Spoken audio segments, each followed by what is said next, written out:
Materi yang pertama yaitu pengertian dan hakikat pengelolaan pembelajaran.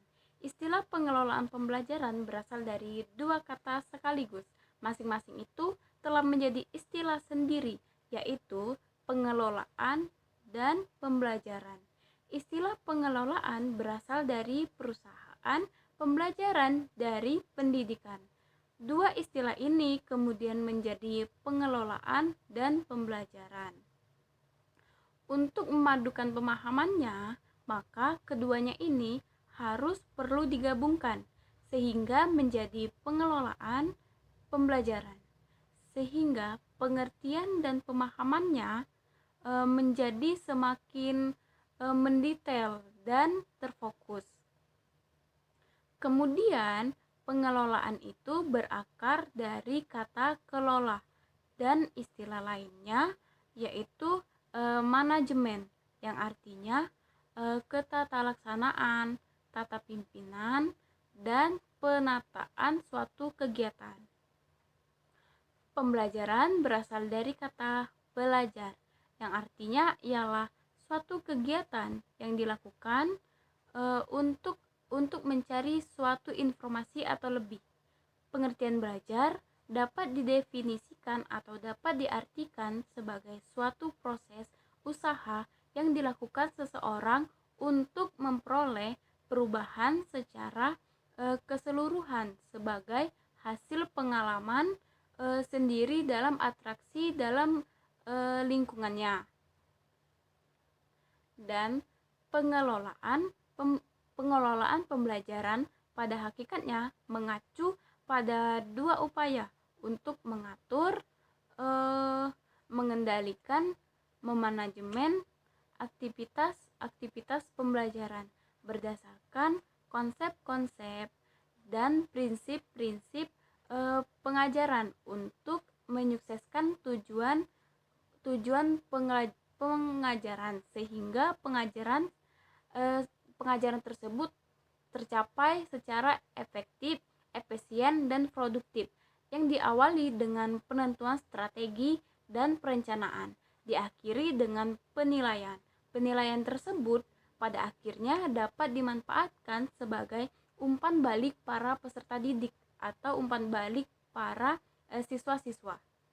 Materi yang kedua yaitu pendekatan belajar mengajar. Saya mengutip dari Milan Rianto yang menyimpulkan bahwa pendekatan belajar merupakan cara memandang kegiatan pembelajaran sehingga memudahkan para guru untuk pengelolaannya dan bagi peserta didik akan memperoleh kemudahan belajar. Sanjaya mengatakan bahwa pendekatan pembelajaran dapat diartikan sebagai titik tolak atau sudut pandang kita terhadap proses pembelajaran. Istilah pendekatan merujuk pada pandangan tentang terjadinya suatu proses yang sifatnya sangat umum. Oleh karenanya, strategi dan metode pembelajaran yang digunakan dapat bersumber atau tergantung dari pendekatan tertentu. Sedangkan menurut segala dalam bahwa pendekatan pembelajaran merupakan jalan yang akan ditempuh oleh guru dan pelaksanaannya agar konsep yang disajikan bisa beradaptasi dengan siswa. Macam-macam pendekatan pembelajaran itu yang pertama yaitu pendekatan konstektual. Pendekatan konstektual ini berlatar belakang bahwa siswa belajar lebih bermakna dengan melalui kegiatan mengalami sendiri dalam lingkungan alamiah. Yang kedua yaitu pendekatan konstruktivisme, merupakan landasan berpikir pendekatan konstektual, yaitu bahwa pendekatan ini dibangun oleh manusia sedikit demi sedikit dan hasilnya diperluas melalui konteks yang terbatas dan tidak dengan tiba-tiba. Jenis-jenis pendekatan pembelajaran yaitu pendekatan individual, pendekatan kelompok, pendekatan bervariasi, pendekatan edukatif, dan pendekatan keagamaan. Materi yang ketiga yaitu metode belajar mengajar. Metode adalah cara yang fungsinya sebagai alat untuk mencapai tujuan. Semakin baik metode itu, maka semakin efektif pula pencapaian tujuan. Dengan demikian, tujuan merupakan faktor utama dalam menetapkan baik tidaknya penggunaan suatu metode tersebut. Metode berasal dari bahasa Latin yaitu methodes yang artinya jalan atau cara. Akan tetapi menurut Robert, istilah metode berasal dari bahasa Yunani, yaitu metaton odon, yang artinya berlangsung menurut cara yang benar. Metode pembelajaran merupakan sebuah cara yang digunakan guru untuk melaksanakan rencana, yaitu mencapai tujuan pembelajaran yang sudah disusun dalam bentuk kegiatan nyata atau praktis. Metode pembelajaran sudah bersifat praktis untuk diterapkan. Cakupan metode pembelajaran lebih kecil daripada strategi atau model pembelajaran. Dengan kata lain, metode pembelajaran adalah cara yang digunakan oleh guru atau pendidik dalam mengadakan hubungan dengan siswa pada saat berlangsungnya pembelajaran. Macam-macam metode pembelajaran yaitu yang pertama, metode ceramah. Metode ceramah adalah suatu cara yang digunakan oleh guru untuk menyampaikan informasi atau pengetahuan secara lisan kepada para pendengar atau siswa. Yang kedua, metode demonstrasi.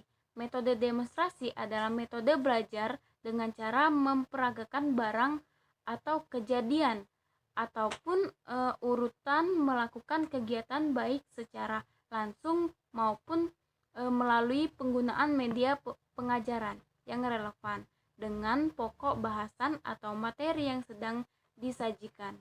Yang ketiga, metode latihan diri atau metode drill. Metode latihan diri adalah suatu cara mengajar dengan latihan secara berulang-ulang atau secara terus-menerus untuk menanamkan kebiasaan-kebiasaan tertentu. Yang keempat yaitu metode diskusi. Metode diskusi merupakan bentuk kegiatan belajar mengajar yang dilakukan oleh guru atau pendidik dengan siswa dan siswa di mana telah terjadinya interaksi antara keduanya. Materi yang keempat yaitu teknik-teknik belajar mengajar. Teknik pembelajaran ialah sebuah cara yang dilakukan oleh seorang pendidik dalam menjalankan proses pembelajaran di dalam kelas. Metode ini mencakup seluruh proses yang dilakukan oleh guru atau pendidik mulai dari tahapan persiapan sampai proses asesmen. Teknik-teknik pembelajaran yaitu yang pertama teknik diskusi. Teknik diskusi ini merupakan suatu cara mengajar dengan cara memecahkan masalah yang dihadapi baik dua orang atau lebih yang masing-masing mengajukan argumentasinya untuk memperkuat pendapatnya. Yang kedua yaitu teknik penemuan dan simulasi. Teknik penemuan merupakan proses di mana seseorang siswa melakukan proses mental yang harus mampu mengasimilasikan suatu konsep atau prinsip. Nah, yang teknik simulasi ialah cara mengajar di mana menggunakan tingkah laku seseorang untuk berlaku seperti orang yang dimaksudnya dengan tujuan agar orang tersebut dapat menghindari lebih mendalam tentang bagaimana orang itu merasakan dan berbuat. Dengan kata lain, siswa sedang memegang peranan sebagai orang lain, bukan dirinya sendiri. Yang ketiga yaitu teknik inquiry.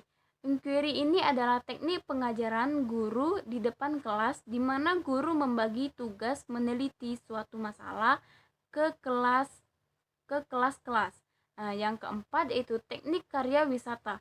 Metode karya wisata ini merupakan metode pembelajaran yang menyenangkan dan enjoy, di mana siswa tersebut diharuskan belajar di luar kelas atau outdoor. Yang kelima yaitu teknik eksperimen.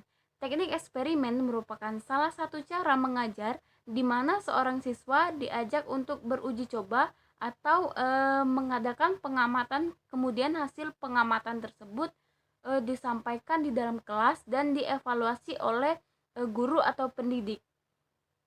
Materi yang kelima yaitu faktor yang mempengaruhi keberhasilan belajar mengajar. Yang mempengaruhi keberhasilan belajar mengajar siswa dapat dibedakan menjadi dua macam, yaitu faktor internal dan faktor eksternal.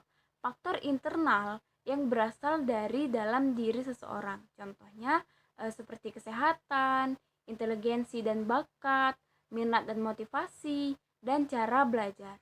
Yang kedua yaitu faktor eksternal, yaitu yang berasal dari luar diri seseorang, seperti keluarga, sekolah, masyarakat, dan lingkungan sekitar. Saya mengutip dari Purwanto dalam bukunya Psikologi Pendidikan, faktor-faktor yang mempengaruhi keberhasilan belajar dibedakan menjadi dua golongan.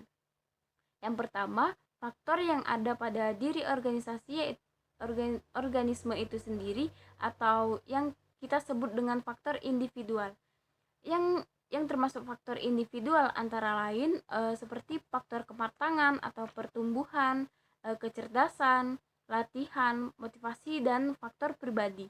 Yang kedua yaitu faktor yang ada di luar individu atau yang kita sebut sebagai faktor sosial, yang termasuk faktor sosial antara lain seperti faktor keluarga, guru, dan cara mengajarnya, alat-alat yang dipergunakan seperti apa dalam mengajar tersebut, dan lingkungan dan kesempatan yang tersedia, dan motivasi sosial.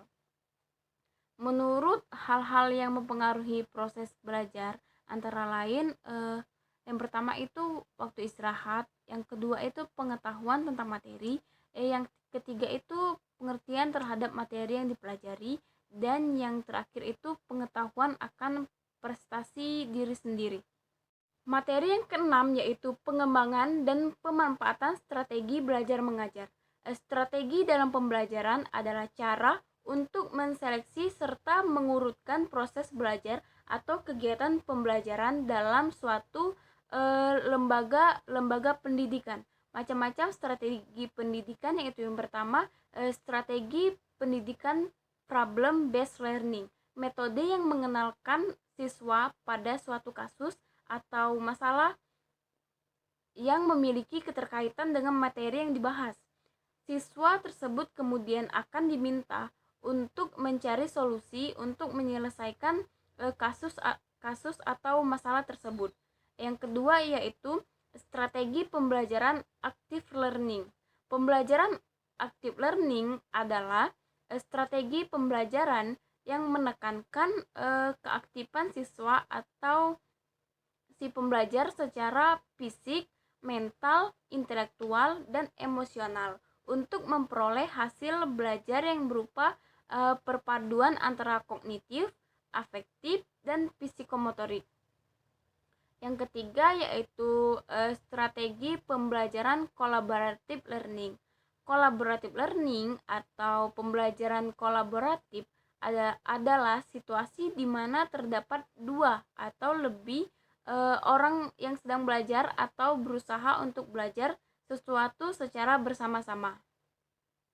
Yang berikutnya yaitu strategi pembelajaran berbasis teknologi atau biasa yang disebut dengan pembelajaran berbasis teknologi atau teknologi based. Materi yang ketujuh yaitu variasi mengajar dalam pembelajaran.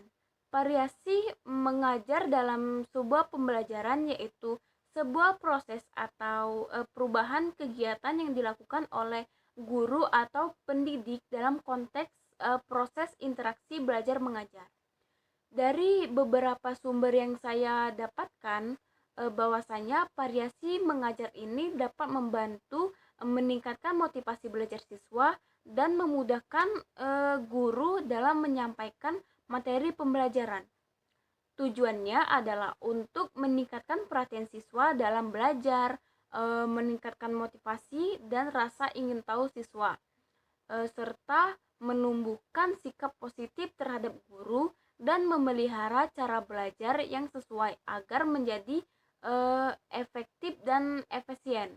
Karena variasi mengajar ini merupakan pengubahan tingkah laku, sikap, dan perbuatan guru dalam konteks belajar. Manfaatnya untuk membantu siswa tersebut agar lebih fokus, termotivasi, dan terlibat dalam proses pembelajaran, sehingga mereka dapat memahami dan menguasai materi tersebut dengan lebih baik.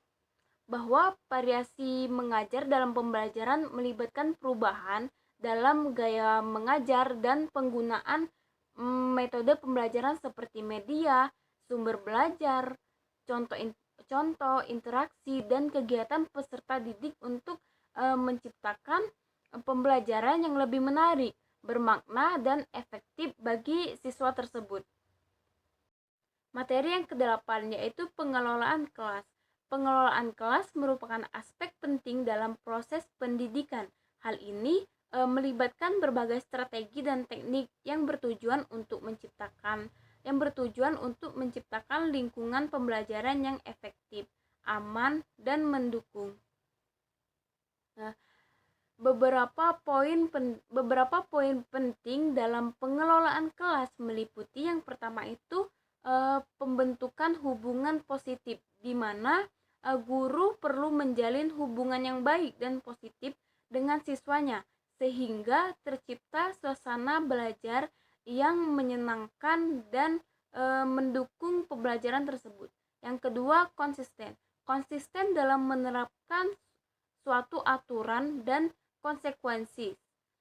Hal ini membantu siswa agar memahami apa yang diharapkan dan apa yang diharapkan dari mereka. Yang ketiga yaitu pemahaman terhadap kebutuhan siswa. Guru perlu memahami kebutuhan individu setiap siswanya dan menyesuaikan pengajaran untuk mendukung perkembangan siswanya. Yang keempat yaitu penggunaan teknik pengelolaan kelas. Guru harus menguasai berbagai teknik pengelolaan kelas seperti pengaturan ruang, manajemen waktu, dan penggunaan reward serta konsekuensi. Yang kelima yaitu pengembangan keterampilan sosial. Mengajarkan keterampilan sosial kepada siswa merupakan bagian yang penting dari pengelolaan kelas agar membantu mereka berinteraksi dengan baik dalam lingkungan sosial. Yang berikutnya yaitu komunikasi secara efektif. Guru juga perlu memiliki keterampilan komunikasi yang baik untuk menjelaskan materi, mendengarkan siswa, dan berkomunikasi dengan orang tua siswa.